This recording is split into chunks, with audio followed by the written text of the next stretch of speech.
an inability to focus, or a lack of motivation, or what we call avolition, or that inability to kind of get started on a project or even finish up a project, none of those are a diagnosis. None of those are even diagnostic in and of themselves. Those are all symptoms.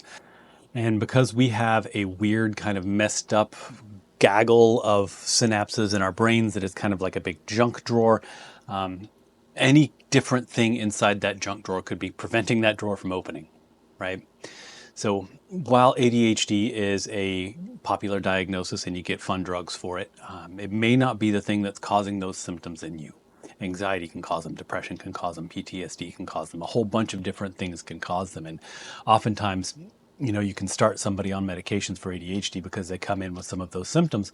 And initially, those symptoms get better because ADHD can kind of overcome those things and help things get better. But then very quickly, they find that those meds stop working, or that their symptoms return, or that, it doesn't feel like I'm even taking anything, is something that I hear an awful lot. And frequently, that's because we're treating the wrong thing.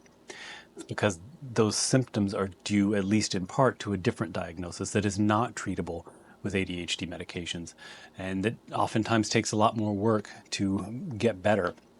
So, maybe that inability to start something is because you've been told all of your life that, the things that you do and the choices you make are wrong. And so your brain has a hesitancy to start things.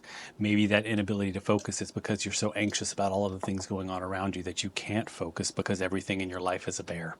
Maybe that lack of motivation is because the depression is telling you that you can't get out of bed because there's nothing quite worth doing it. So go to providers, specialists, therapists, whoever, and make sure that you're telling them the full story. And if you don't get the answer that you were expecting, or the one that you were maybe even hoping for, that doesn't necessarily mean that it's the wrong one.